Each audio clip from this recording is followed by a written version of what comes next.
Brendon Burchard is a 3-time New York Times best-selling author and high-performance coach who has trained over 1.5 million people. He went from struggling with depression and surviving a serious car accident to becoming the world's highest-paid motivation and marketing trainer. And today we're going to learn his best advice on how you can seek clarity. Rise and shine, it's Entspresso time! I wake up every morning. Espresso keep me going. I wake up every morning. Hey, it's Carmichael, and every morning I bring you a shot of Entspresso to help you believe in yourself more and start your day with confidence. So good morning, I believe in you, let's do this. Over to you, Brendon Burchard. High performers seek clarity more often than their peers. And what that means for them is every situation they go into, they're seeking clarity and setting intention. And it's not like once in a while, they're doing it way more often. It's like, I've been blessed to work with Oprah Winfrey. When she has a meeting, at the start of every meeting, she asks, what's our intention here? What's the intention of this meeting? Not what's the agenda, what do I do? What's the intention?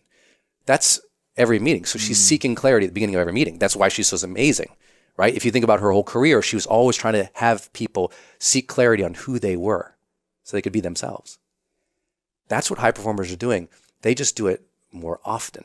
They seek clarity before they shoot that video, before they have the podcast interview. But specifically, we found 3 practices help you get better at seeking clarity. Number 1, they are seeking clarity in what we call the future 4.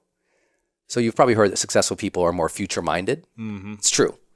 And specifically what they're looking at, if you talk to a high performer, they're more clear about who do I want to be in this upcoming situation. And by the way, it's not about who I am, it's about who do I want to be. They're more future-oriented. They're more intentional about who they want to be in social situations. So it's like, I want to have this type of interaction with Louis today. That's intentional. They're more clear about what skills they need to develop to reach their next level of success. Right. Here's how you really know an underperformer. Open up their calendar and look for any evidence that they have planned their own curriculum for greatness. If they don't have classes or courses, if they're not actively skill building, there's no chance of high performance. Your who equals your core value. As the Buddha said, better than 1,000 hollow words is one word that brings peace. You have one core value that defines who you are. I call it your who. People are defined by their values, but you have one core value that is more important than all others. It's the starting point for all your ideas, actions, and beliefs. If you're ever in a slump, it's because you're living your life inconsistently with your who, your most important core value. This is a starting point for everything. If you're confused about what to do next, if you're pressured by others to fit in or live their version of your life, if you feel held back because of other people judging you, it's because you don't know who you are or what you stand for. Your who is your rock. Most people live on quicksand. They're constantly moving, but the more they move and struggle, the more they feel like they're sinking. When you figure out your who, you have a solid rock to stand on. Suddenly, you have clarity about your direction. You stop being pulled into other people's agendas because you have your own roadmap now. You don't allow the opinions of others to damage your self-worth because you stand for something now. You know what the right thing to do is because your who demands it. Having clarity over who you are is your source of power. So how do you find your who? Let's start by figuring out what makes you happy.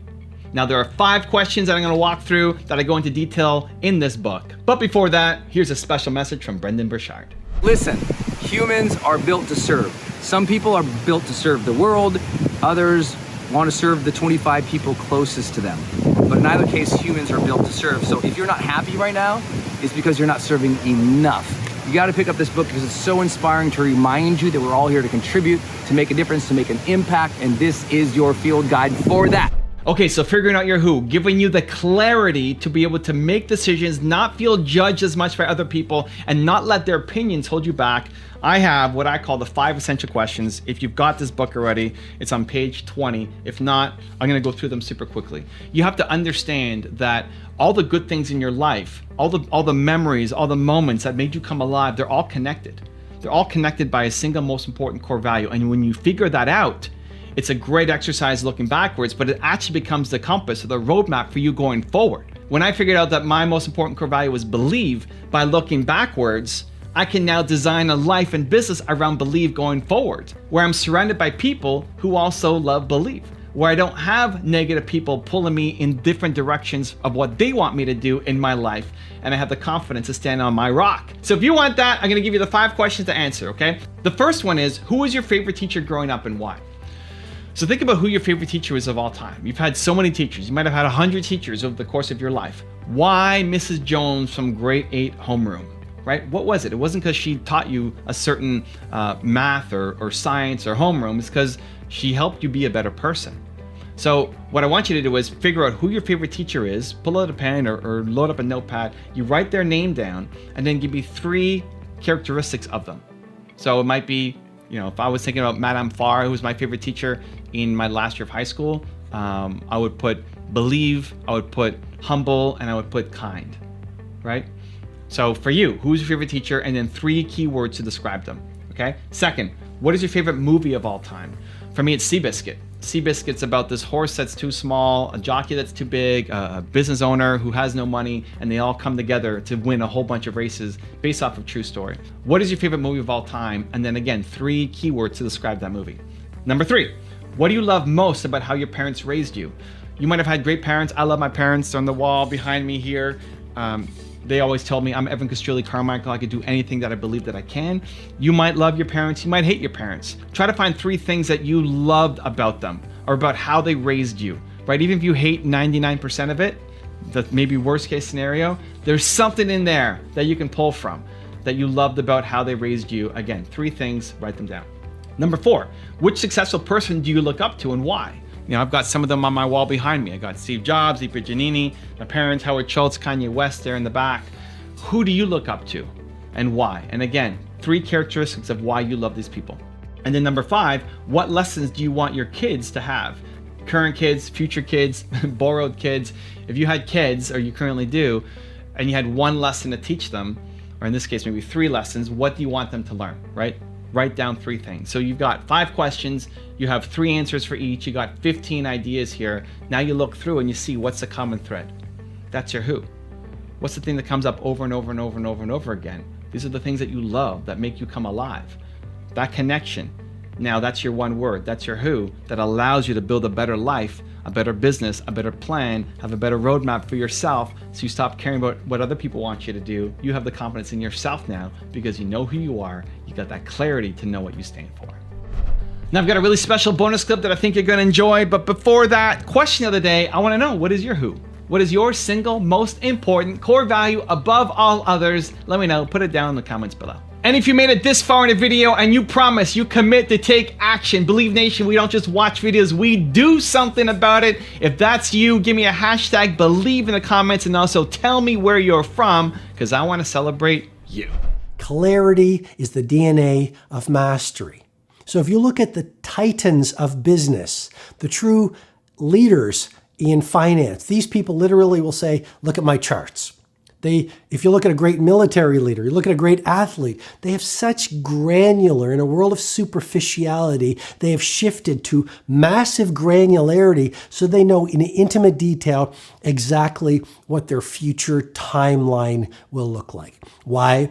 Because clarity breeds and builds and is the DNA of mastery. You want to have a very clear vision of what your future is going to look like. And when you know in intimate detail what your future will look like, then you automatically, subconsciously as well as consciously, can say no to the important. So you say a giant yes to the few things that are most important. You've heard me share this before. Confucius said it so well. The person who chases 2 rabbits catches neither. And so what I'm encouraging you to do is this exercise before you go to sleep tonight. Let's make this very tactical. I call it the 100-year timeline. On a single page from where you now are, 100 years out into your ideal future.